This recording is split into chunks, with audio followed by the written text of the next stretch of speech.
The UFC heads to Salt Lake City, Utah for a major pay-per-view this weekend, and on paper it looks like one of the best shows in some time. UFC 291 features a huge rematch between Dustin Poirier and Justin Gaethje for the BMF title in the headliner, and a number of other thrilling bouts up and down the card. This event promises to be a can't-miss one, and so hopefully it delivers the goods. Here are the predicted outcomes for UFC 291, Dustin Poirier versus Justin Gaethje 2.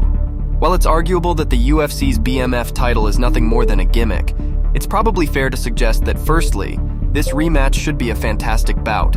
Secondly, it's also fair to suggest that the BMF epithet fits both Justin Gaethje and Dustin Poirier down to a T.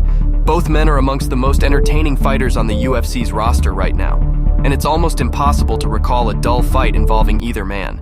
The big question, of course, is who will win? The Highlight and the Diamond first faced off back in April 2018.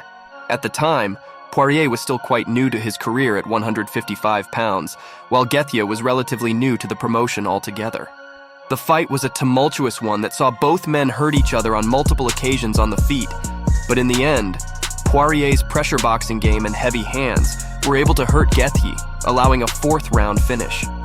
In the years that have followed, though, it's probably arguable that Gaethje has developed a little more. He remains a hugely heavy-handed puncher who also possesses brutal leg kicks, but he's much better from a defensive standpoint now and tends to attack his opponents with more of a game plan. The Highlight still allows himself to be drawn into wild brawls at times, and while that approach took him past Michael Chandler, it led directly to his loss to Charles Oliveira too. Poirier is largely the same fighter he was in 2018, although he comes into his fights with far more confidence than ever before after his big wins over the likes of Conor McGregor and Max Holloway. Despite this, the Diamond still isn't quite as durable as Gaethje, and he was also hurt by Oliveira before falling to the Brazilian. Sure, he survived the storm in the first fight, but can he do the same against the newer, more measured and controlled Gaethje? It's a very fair question to ask, and one that should probably worry fans of the Diamond. Overall, this fight should be just as wild as the first one, but it's hard to look past the smarter, more brutal Gaethje. The pick is the Highlight via TKO. UFC light heavyweight bout, Jan Blachowicz versus Alex Pereira. While this fight isn't for the UFC light heavyweight title, as some fans suspected it might end up being after Jamahal Hill vacated his crown last week, it's still a great fight. More to the point, it's a huge test for Alex Pereira following his first loss in the octagon earlier this year.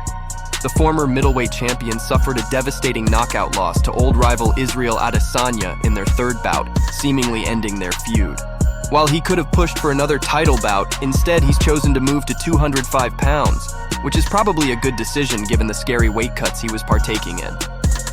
Poatan has not been thrown an easy debut in his new division, though. I know how tough I am, and I know that people want to watch this fight, because my style and his style, it's gonna be like fireworks. Jan Blachowicz is not only a former title holder at 205 pounds in his own right, but he of course defeated Adesanya when he attempted to become a double champion in 2021. There are a couple of reasons why Blachowicz may not be capable of repeating that performance against Pereira, though. Firstly, he was able to take Adesanya down largely due to brute force, perhaps because the last stylebender wasn't big enough for 205 lbs, something that cannot be said for the hulking Poatan. Secondly, Blachowicz hasn't actually won a fight per se since that win, which came well over 2 years ago. He did have his hand raised against Alexander Rakic last year, but that came when the Austrian blew his knee out in the third round. Perhaps most importantly, Blachowicz is now 40 years old, and he's been fighting for a long time now, dating back to 2007. Quite how much he's got left in the tank is very debatable, and while he's largely durable, he has suffered 4 losses via finish during his octagon career. Poatan can probably be outworked on the ground, but it's highly unlikely that Blachowicz can outstrike him, and it's almost a given that if the Brazilian lands that lethal left hook of his, this fight will be over. Blachowicz is definitely capable of winning, but it feels much more likely that at some point, he'll get a little slack with his defense and allow Pereira to crack him with the left hand, bringing a nasty end to proceedings.